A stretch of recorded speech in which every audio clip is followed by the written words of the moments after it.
Bora lá! Hoje a gente vai bancar o detetive da gramática. Sabe por quê? Porque tem uma estrutura em inglês que engana muita gente. Uma das mais comuns. E olha, cheia de pegadinhas. Estou falando do used to. Nossa missão aqui é investigar esse caso a fundo e resolver todos os mistérios de uma vez por todas. Bom, para começar qualquer investigação, a gente precisa conhecer o suspeito, certo? Então, o que é o used to? Pensa nele como se fosse o arquivo morto da sua vida. Sabe, aqueles hábitos, aquelas situações que pertencem a um passado que, já era, acabou. Não tem mais nenhuma ligação com o agora. No jargão da gramática, ele é chamado de modal marginal. É um nome meio esquisito, eu sei, mas a ideia é bem simples. É como se fosse um carimbo oficial que diz: isso aqui acontecia, mas hoje não acontece mais. É a forma definitiva de falar sobre um passado que ficou para trás. E com isso, a gente abre nosso primeiro caso. Um mistério que, olha, confunde muita gente. O sumiço da letra D. Parece uma coisinha boba, mas é uma das principais razões de erro, seja na escrita do dia a dia ou até em provas importantes. A grande pergunta que guia essa parte da investigação é essa aí. Para onde foi o D? O que raios acontece com essa letra e por que ela some do nada? Vamos ter que analisar as provas com cuidado. E as evidências são bem claras, né? Se a gente olhar a tabela, na afirmativa tá lá I used to play com o D bonitinho. Mas quando a gente vai para a negativa ou para a interrogativa, cadê ele? Sumiu. I didn't used to play e did you used to play? O padrão é óbvio. E aqui encontramos o culpado. É o verbo auxiliar did. Acontece o seguinte, o used to se comporta como um verbo qualquer no passado simples. E qual é a regra de ouro do passado simples? Quando o did entra em cena, seja para negar ou para perguntar, ele meio que assume toda a responsabilidade pelo tempo verbal. Ele rouba o passado para ele, e aí o verbo principal volta para sua forma original, sem o D. Simples assim. Chegou o did, o D foi embora. E uma pista extra para os detetives mais atentos. Na vida real, conversando, principalmente no inglês britânico, você até pode ouvir alguém falar didn't used to, com o D. Mas muito cuidado. Em qualquer situação formal, texto acadêmico, prova de proficiência, a regra é absoluta. Usou did, tem que cortar o D. Não tem conversa. Ah, achou que o caso estava resolvido? Que nada! Nosso próximo mistério é bem mais sutil. É uma verdadeira armadilha para os nossos ouvidos. O que a gente pode chamar de miragem fonética. A pista-chave agora está aqui, na identidade sonora da coisa, na sua transcrição fonética. E é nesse ponto que a investigação fica realmente interessante.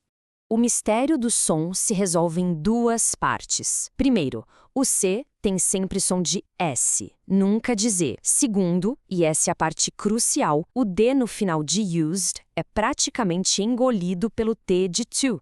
Eles se fundem. E o resultado disso tudo é que a pronúncia de used to com D e used to sem D é exatamente a mesma, justa.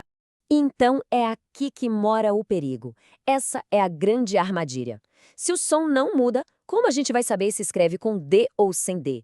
A resposta é: não dá para confiar no ouvido, de jeito nenhum. A única forma de acertar na escrita é lembrar da regra, do nosso velho culpado, o auxiliar did. A memória da regra é a única defesa aqui. Bom, chegamos ao nosso último grande desafio. Um verdadeiro duelo de titãs da gramática. Um clássico caso de identidade trocada. O used to tem um sócia, a palavra would, que também serve para falar de hábitos do passado. Mas eles não são a mesma coisa, nem de longe. Colocando os dois frente a frente, o used to é sem dúvida o mais poderoso. Ele serve tanto para descrever estados, situações, quanto hábitos, ações. E ele pode começar uma história, sabe? Pintar o cenário. Já o would é mais limitado. Ele só serve para ações repetidas e precisa que o contexto já esteja claro. E aqui vem a arma secreta, a dica de ouro que resolve esse duelo. São os verbos estáticos, sabe, aqueles que descrevem um estado e não uma ação, tipo be, have, know, live, ser, ter, saber, morar. Com esses verbos, pode esquecer o would, simplesmente não funciona, é errado. Nesses casos, a única opção, a única mesmo, é usar o used to. E essa frase aqui ilustra a dinâmica perfeitamente. My grandmother used to live on a farm. Pronto. O used to estabeleceu o cenário, o estado de morar na fazenda. Com o cenário montado, aí sim o would entra para descrever as ações que se repetiam. She would wake up and would feed the chickens. Eles trabalham em equipe, é uma parceria perfeita. Ufa! Com todas as pistas na mesa e os mistérios resolvidos, chegou a hora de fechar o arquivo do nosso caso e organizar tudo o que a gente descobriu. Então, aqui está a chave mestra para dominar o passado. São 4 regras bem simples. Primeira, use used to para qualquer coisa que já acabou, seja um hábito ou um estado. Segunda, apareceu did, o de some. Terceira, com verbos de estado como o be, live ou know, só dá para usar used to. E quarta, o verbo que vem depois dele é sempre na forma base, purinho, sem ing. Pronto. E agora, com o caso encerrado e as ferramentas na mão, fica a pergunta no ar. Afinal, gramática não é só um monte de regra, é chave para a gente poder contar nossas histórias, né? Então, qual capítulo do passado, qual história que já se encerrou, merece ser contada primeiro? Aí, a decisão é de quem escreve.